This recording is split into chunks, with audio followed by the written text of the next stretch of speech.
Tiniyak ng Bangko Sentral ng Pilipinas na ipagpapatuloy ang mga hakbang laban sa maanumalyang flood control projects para manatiling wala ang Pilipinas sa gray list. Yan ang ulat ni Denise Osorio.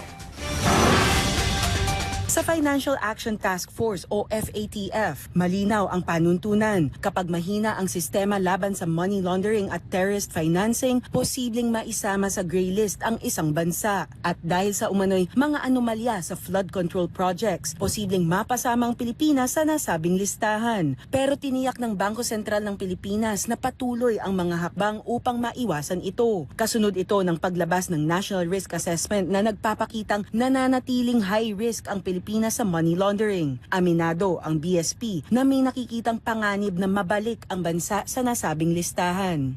We're doing what we can to prevent that, and that's going to be a long process. So we have time to do what we need to do to show the FATF that we're doing everything we can.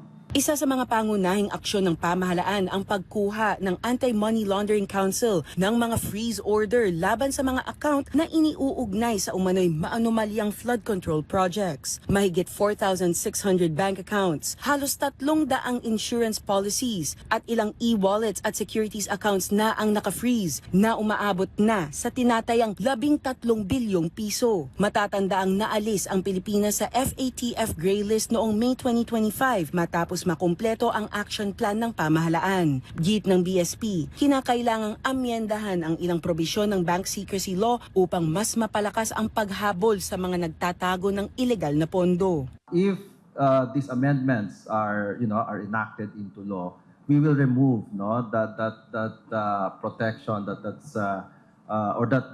advantage that they have right now. We're not just removing the secrecy just for the sake of removing it. No, we still respect the confidentiality of the bank accounts. We know that it is in fact, it's a sensitive personal information. Kung muling masasama ang Pilipinas sa gray list, inaasahan ang mas mahigpit na scrutiny sa financial transactions na posibleng magdulot ng dagdag gastos at abala sa mga cross-border transactions, kabilang ang remittances. Sa ngayon, tiniyak ng BSP na magpapatuloy ang pag-freeze ng assets, pananagutin ang mga sangkot at itutulak ang mga reforma upang manatiling tanggal sa FATF gray list ang Pilipinas. Denise Osorio para sa Pambansang TV sa Bagong Pilipinas.